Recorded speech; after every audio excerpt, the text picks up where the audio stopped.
नमस्कार दोस्तों, मैं संजीव पोसवाल फिर से आप लोगों के सामने उपस्थित हुआ हूँ अपने करंट अफेयर्स की डेली डोज लेके। और आप लोगों को मैंने पहले ही बताया था कि डेली डोज और सुबह की चाय दोनों एक साथ ले लिया करो, तो ये हमेशा जो है फ़ायदेमंद रहेगी। और अपने चैनल का नाम है द लर्निंग अड्डा, और इस चैनल को आगे ले जाओ। सभी प्रकार की जो भर्तियाँ आ रही हैं उनके लिए बहुत ही ज़रूरी है ये करंट अफेयर्स। ठीक है, वही 10 क्वेश्चंस लेकर आया हूँ मैं, जो हमेशा से रहते हैं। नए नए क्वेश्चंस, नए करंट अफेयर्स जो रोज़ की घटनाक्रम से हुए हैं। ठीक है, फिर से दोबारा से गुड मॉर्निंग बोल देते हैं। ठीक, चलिए शुरू करते हैं एक मोटिवेशनल थॉट के साथ। समय इंसान को सफल नहीं बनाता, समय का सही इस्तेमाल इंसान को सफल बनाता है। समझे नहीं? वक्त जो होता है ना, समय किसी के लिए रुकता नहीं है, याद रखिए हमेशा। समय कभी नहीं रुकता, समय अनवरत चलता रहता, अनवरत चलता रहता, अनवरत चलता रहता है। बस आपको समय के अनुसार एडजस्ट करना होता है। क्या करना होता है? समय के अनुसार एडजस्ट करना होता है। अगर समय के अनुसार आप एडजस्ट कर जाएंगे तो आप ज़रूर तरक्की करेंगे। ठीक है, चलते हैं हम आगे। पहला क्वेश्चन है, बहुत इंपॉर्टेंट क्वेश्चन है। ये है बाई ब्रेंट ब्लेज कार्यक्रम। ये पहले से चलता आया है, लेकिन अब इसका जो है समय बढ़ा दिया गया है, इसीलिए इम्पोर्टेंट है। और ये गृह मंत्रालय द्वारा चलाया जा रहा है। क्या ये है? ये कि जितने भी सीमा पर लगे हुए गांव हैं, सीमा पर लगे गांव, विलेज है ना, ठीक है, सीमा पर लगे गांव, उनको विकसित करना है जिससे वहाँ पलायन रुक जाए, पलायन रुक जाए। और क्या हो, वहाँ पर वो लोग जाए नहीं, क्योंकि सीमा को सुरक्षित करना बहुत ज़रूरी है। और सीमा को सुरक्षित जब करेंगे जब हमारे पास लोग होंगे वहाँ पर। ठीक है, सारी सुख सुविधा वहीं देनी है। देखिए, केंद्रीय गृह मंत्री और सहकारिता मंत्री ने नई दिल्ली में, कहाँ पर? नई दिल्ली में, ठीक है, हाँ मैंने गृह मंत्रालय बता दिया आपको। नई दिल्ली में वाइब्रेंट विलेज प्रोग्राम का बीबीपी पर 2 दिवसीय कार्यशाला का उद्घाटन किया गया। वाइब्रेंट विलेज प्रोग्राम बीबीपी एक केंद्र प्रायोजित योजना है। अब इसका टाइम पीरियड बना दिया गया 2022-23 से 2025-26 तक चलेगी ये दोस्तों। ये समझ लीजिए, मोस्ट इंपॉर्टेंट बात बता रहा हूँ मैं आपको। 2025-26 तक चलेगी, 3 साल और बढ़ा दिया गया है। तो क्वेश्चन आएगा, हाल में किसी योजना का कार्यकाल बढ़ाया गया तो ये 3 साल बढ़ा दिया गया। ऐसे क्वेश्चन आते हैं जिसमें अरुणाचल प्रदेश हो गया, हिमाचल प्रदेश हो गया, सिक्किम हो गया, उत्तराखंड हो गया, ये लद्दाख हो गया, ये सारे के सारे सीमाओं पर लगे हुए 19 जिलों, 46 ब्लॉक और 2967 गाँव को कवर करना है। इसको याद नहीं करेंगे कोई फ़र्क नहीं पड़ता। आप तो बस ये याद रखेंगे 3 साल बढ़ा दिया गया, और ये याद रखेंगे कि सीमा पर लगे हुए जो इतने भी राज्य हैं उनके गाँव का। इनका उद्देश्य पलायन को रोकना, सीमा सुरक्षा को मजबूत करना और लोगों को अपने मूल गाँव में रहने के लिए प्रोत्साहित करना और सुविधा देना है। वाइब्रेंट विलेज प्रोग्राम का क्रियान्वयन केंद्रीय गृह मंत्रालय द्वारा किया जाता है। होम मिनिस्ट्री करती है साहब, कौन? अमित शाह जी। ठीक है, आगे चलते हैं हम। ये मैंने इंग्लिश में लिख दिया, आप लोग इसको पढ़ लेना। ठीक है, भारतीय सेना का टेरियर साइबर क्वेस्ट है ये, इसको यहाँ से पढ़ेंगे हम। टेरर होगा, टेरियर साइबर क्वेस्ट 2025 कहाँ हुआ? ये नई दिल्ली में हुआ है। जैसे सब लोग एआई की तरफ जा रहे हैं, सभी चीज़ें एआई के बिना कुछ संभव नहीं है, तो एआई की तरफ भारत की सेना भी चल रही है। ठीक है, और भारत की सेना ने ये बताया है कि हम कैसे कैसे एआई की तरफ जाएंगे और कैसे कैसे हम काम करेंगे। ठीक है, इस उसमें भारतीय सेना की प्रादेशिक सेना, एक इसमें प्रादेशिक सेना होती है, आईआईटी मद्रास और भारतीय सेना अनुसंधान प्रकोष्ठ IARC, साइबर पीस ने मिलकर दिल्ली में Indian army terrier cyber quest 2025 का आयोजन कर रही है। ये परिवर्तन दशक के अंतर्गत वास्तविक रक्षा, साइबर सुरक्षा को निपटने के लिए एक राष्ट्रीय स्तर की चुनौती है। ये आयोजन artificial intelligence, AI, machine learning, ML और क्वांटम कंप्यूटिंग और ड्रोन तकनीक का उपयोग करके आधुनिक रक्षा चुनौतियों का समाधान करके शिक्षा जगत, उद्योग जगत और सरकार को एकजुट करता है। बात समझ गए नहीं? इस प्रतियोगिता में ड्रोन विसंगति का पता लगाना और जो मालवेयर होते हैं, मालवेयर जानते हो क्या होते हैं? वायरस, कंप्यूटर के वायरस, उनकी पहचान की जाएगी। मतलब जैसे कभी भी कोई परेशानी आती है, मान लीजिए सेना में और सेना के बाहर भी आती है किसी भी जगह, क्योंकि आने वाले टाइम में साइबर लड़ाई होनी है। ठीक है, तो इसीलिए ये काम किया जा रहा है। ठीक है, आप समझ रहे हैं इस बात को? अब आगे चलते हैं, मैंने इंग्लिश में लिख लिया है, आप इसको पढ़ सकते हैं। PM स्वनिधि योजना, ये PM स्वनिधि योजना आज की नहीं है, 2020 में शुरू हुई थी। कब हुई थी? ये कोरोना काल से निपटने के लिए शुरू हुई थी। तो पहले तो याद रखेंगे आवास एवं शहरी मंत्रालय की है। स्वयं नदी योजना क्या है? स्ट्रीट वेंडर से संबंधित है। किससे संबंधित है? Street vendor. स्ट्रीट वेंडर क्या होते हैं? स्ट्रीट वेंडर वो होते हैं जो क्या कहते हैं, ठेले लगाते हैं गलियों में, सड़कों पर, हर जगह जो ठेले लगाए रहते हैं उनको स्ट्रीट वेंडर कहते हैं। सरकार ने उनका जीवन स्तर सुधारने के लिए क्या कहते हैं ये योजना बनाई थी, और इसमें इनको ऋण दिया जाता है जिसमें 7% का ब्याज मुक्त होता है। ये ब्याज क्या होता है? ब्याज फ्री है ये। 7% की सब्सिडी आ जाती है, सब्सिडी वाला ब्याज होता है ये। और साथ में इसमें कई सारी चीज़ें होती हैं। इसमें 10,000, 20,000 और जो है 50,000, 10,000, 20,000 और 50,000 तक का लोन दिया जाता। तीन किस्तें थी। लेकिन अब इस सरकार ने फिर से इस योजना का टाइम पीरियड बढ़ा दिया है। ये योजना ख़त्म होने वाली थी, इनका टारगेट पूरा हो चुका था, लेकिन आगे बढ़ा दिया सरकार ने। ये देखो यहाँ पर लिखा है, प्रधानमंत्री नरेंद्र मोदी की अध्यक्षता में केंद्रीय मंत्रिमंडल ने प्रधानमंत्री स्ट्रीट वेंडर आत्मनिर्भर निधि, याद रखेंगे ये इंपॉर्टेंट है, प्रधानमंत्री स्ट्रीट वेंडर आत्मनिर्भर निधि, जिसका नाम है पीएम स्वनिधि योजना का पुनर्गठन और विस्तार करके इसको 2030 तक ले गए। कब तक ले गए? 2030 तक। तो ये क्वेश्चन आएगा ही आएगा। इसमें कुल अब इन्होंने टारगेट और लक्ष्य दोनों, मतलब लक्ष्य बढ़ा दिया है। इतने रुपए खर्च करने हैं, 50 लाख नए अभ्यर्थियों सहित 1.1 करोड़ लाभार्थियों को लाभान्वित करना है। याद रखेंगे, इतने लोगों को लाभान्वित करना है। ऋण संरचना की पहली किस्त 15,000 रुपये, पहले 10 थी, देखो मैंने 10 बताई थी, 15,000, 5,000 बढ़ा दिए। फिर पहले कितनी थी? 20, अब 25,000 कर दिएंगे, लेकिन 50,000 वाली अभी तक कुछ नहीं बढ़ाया है। तो याद रखना ये आएगा क्वेश्चन। उत्तर प्रदेश लोक सेवा आयोग में तो आएगा ही आएगा, यूपीपीएससी में, और यूपीएससी में भी आ सकता है ये क्वेश्चन के कितनी किस्तें कर दी गई। तो 10,000 से बढ़ाकर 15, 20 से बढ़ाकर 25 और 25 से बढ़ाकर 50 कर दी गई। ठीक है, आगे चलते हैं। ये आप लोग पढ़ लेंगे इसको। किस संस्थान ने हैदराबाद में छोटे किसानों के लिए एआई संचालित, देखो एआई संचालित जलवायु सलाहकार परियोजना शुरू करी है? तो इसने की है उष्ण कटिबंधीय क्षेत्रों के लिए अंतर्राष्ट्रीय फसल अनुसंधान केंद्र। आप लोग इसको याद कर लीजिए, institute for semi arid tropical. ये इंपॉर्टेंट है, इतना ही पूछा जाएगा। कहाँ है ये? हैदराबाद में। कहाँ है ये? हैदराबाद में। ये पूछा जाएगा। इसने शुरू की है, देखो मैं आप लोगों को इसकी थोड़ी डिटेल ही बता देता हूँ। इसने शुरू की है, ये कहाँ पर है? हैदराबाद में। ये रहा, 30 जुलाई से 2025 से किसानों को एआई द्वारा जलवायु परामर्श सुविधाएं शुरू की है। इस क्वेश्चन को लाने का मकसद ये था कि सिर्फ आप ये जान लीजिए अंतर्राष्ट्रीय फसल अनुसंधान केंद्र कहाँ है, संस्थान कहाँ है, जिसका नाम है ICRISAT। ये क्वेश्चन आएगा ही आएगा। ये कहाँ है? हैदराबाद में है। ऐसे गले क्वेश्चन आते ही आते हैं, आप लोग इसको याद कर लेंगे। ठीक है, जरूर, हर हाल में। चलिए आगे चलते हैं। कौन सा भारतीय राज्य एशिया रग्बी अंडर-27 चैंपियनशिप का मेजबान है? भारत रग्बी की तरफ भी चल दिया है। रग्बी क्या है? अमेरिका का एक खेल है, अमेरिका का खेल है। ठीक है, और सबसे ज़्यादा प्लेयर होते हैं इस खेल में। तो ये बिहार है। क्या है? बिहार है। याद रखेंगे बिहार। बिहार में कौन सा? राजगीर। राजगीर कहाँ है? राजगीर है, जो पुरानी राजधानी थी राजगीर है। तो ये इंपॉर्टेंट है साहब, बिहार है ये इसका आंसर। नीतीश कुमार ने इसका उद्घाटन किया। और हाँ, इसका मस्कट शुभंकर का भी आयोजन किया है, जिसका नाम है अशोक। देख लेते हैं हम इसमें। बिहार के मुख्यमंत्री नीतीश कुमार ने 3 अगस्त 2025 को एशिया रग्बी अंडर-27 चैंपियनशिप का शुभंकर का नामकरण किया है। इसका नाम क्या? अशोक है। और ये क्या है? खरगोश है। क्या है? खरगोश है। रग्बी महत्वपूर्ण चपलता का प्रतीक है। ये खरगोश है। अशोक नाम भले ही है, खरगोश है ये। और याद रखना, रग्बी कहाँ का खेल है? अमेरिका का खेल है। अमेरिका का खेल है। ठीक है, चलिए आगे चलते हैं।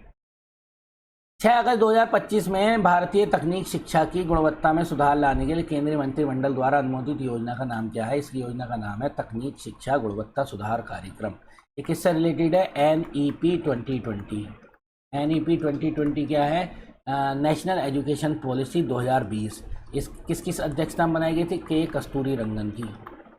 याद रखेंगे, के कस्तूरी रंगन की अध्यक्षता में ये बनी थी। इसी के चलते हुए शिक्षा में सुधार चल रहा है। शिक्षा में सुधार चल रहा है, हर तरीके के प्रोग्राम इसी को रिलेटेड आ रहे हैं कि नई शिक्षा नीति को किस तरीके से जल्द से जल्द पूरे भारत में लागू किया जाए।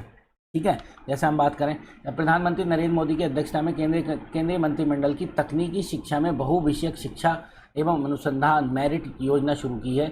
इस योजना में सभी राज्यों और केंद्र शासित के 275 तकनीक मतलब टेक्निकल इंस्टीट्यूट को शामिल किया जाएगा, जिसमें 175 इंजीनियरिंग इंस्टीट्यूट होंगे, 100 पॉलिटेक्निक इंस्टीट्यूट होंगे।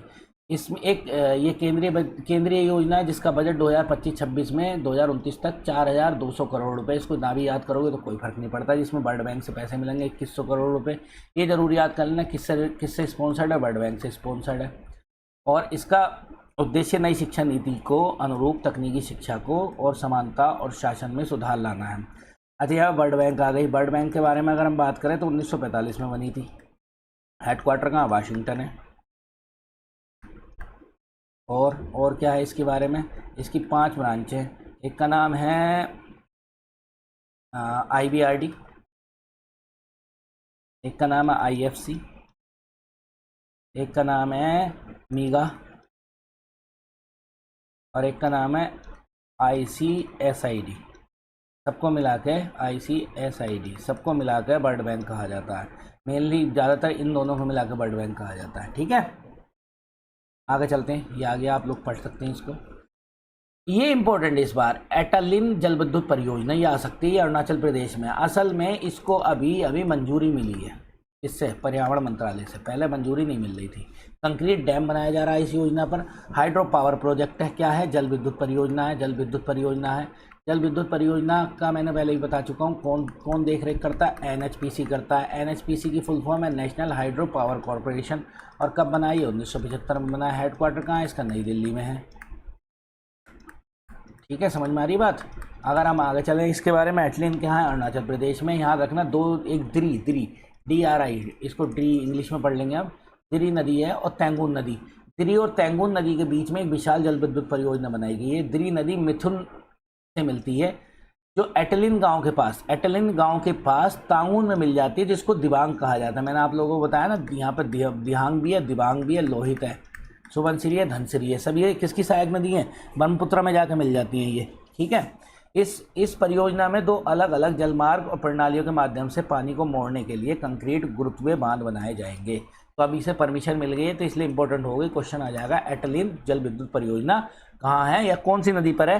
तो आपको इन दोनों को याद नहीं करना, आपको याद करना दिबांग नदी पर। इस नदी पर, दिबांग नदी पर। हाल में खबरों में रहा कोलोराडो नदी। ये कोलोराडो नदी देखो कहाँ की, मैं बताऊंगा आपको किस महाद्वीप की प्रमुख नदी है। तो ये है उत्तरी अमेरिका की, नॉर्थ अमेरिका की। ये कहाँ से निकलती है, रॉकी पर्वत से निकलती है। रॉकी पर्वत से निकलती है, रॉकी पर्वत से निकलने वाली नदी है ये अमेरिका की सबसे लंबी नदी है, लंबी नदी नॉर्थ अमेरिका की। कोलोराडो का पठार भी है यहाँ पर, कोलोराडो का पठार भी है। देखो ये रहा ना, हाल में कोलोराडो नदी। अच्छा, यहाँ विवाद क्यों है, गंभीर जल संकट पैदा हो गया है। इसमें भविष्य में जल अधिकारों को लेकर विवाद हो गया है। कुछ लोग, मतलब ये कई राज्यों से होकर गुजरती है, तो वही राज्यों में विवाद चलता है ना, नदी संबंधी विवाद।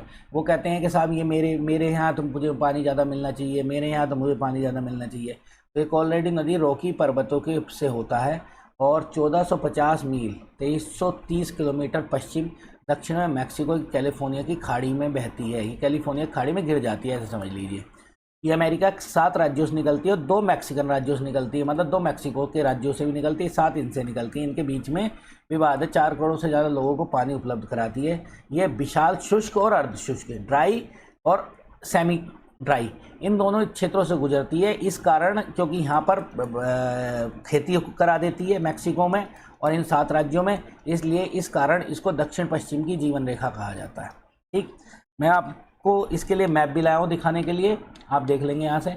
ये देखिए, रॉकी पर्वत से निकली और ऐसे बहती हुई जाती है। ये देखो, ये बहती जाती है, ये बहती जाती है, ये बहती जाती है और यहाँ पर कैलिफोर्निया की खाड़ी में गिर जाती है। ठीक है, याद रखेंगे, कैलिफोर्निया की खाड़ी में गिर जाती है। अच्छा, एक चीज़ याद रखेंगे, डेनाइली पर्वत USA का सबसे ऊंचा पर्वत है।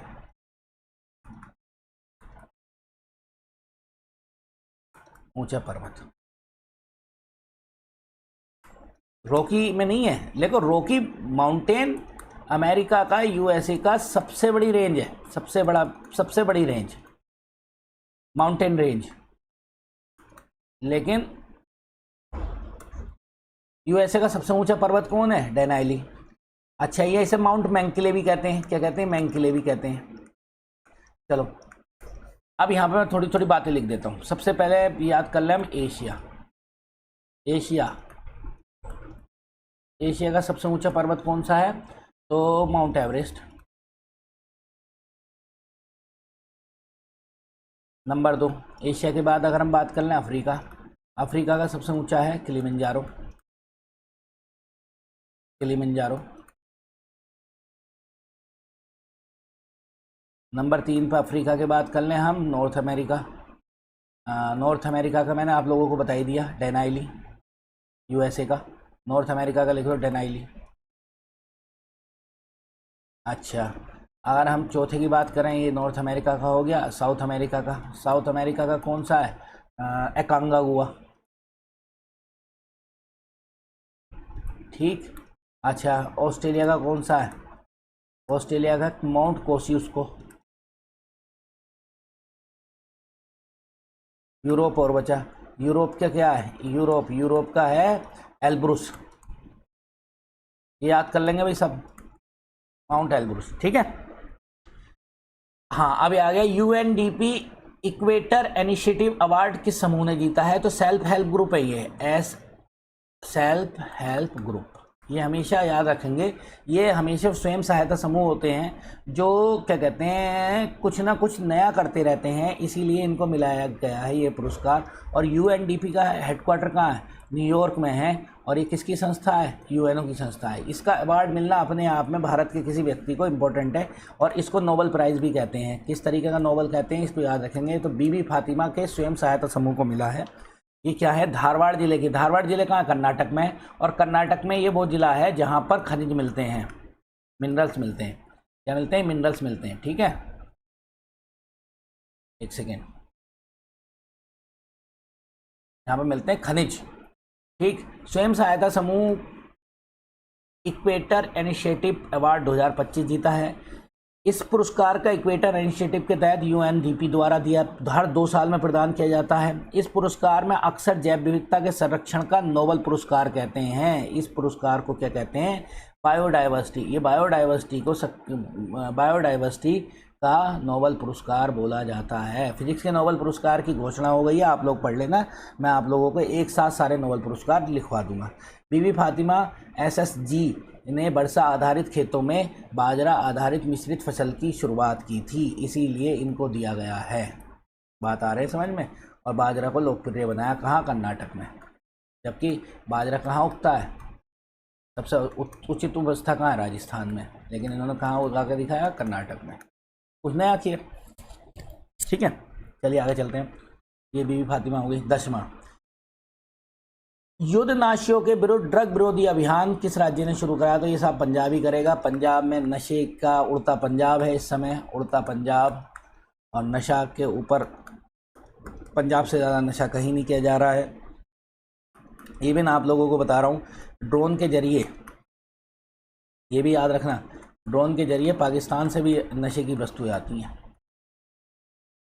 ड्रोन उड़ता है और छोड़ के चला जाता है, खेतों में फेंक जाता है। ठीक है, पेमेंट हो जाती है उन लोगों को, ये स्थिति है।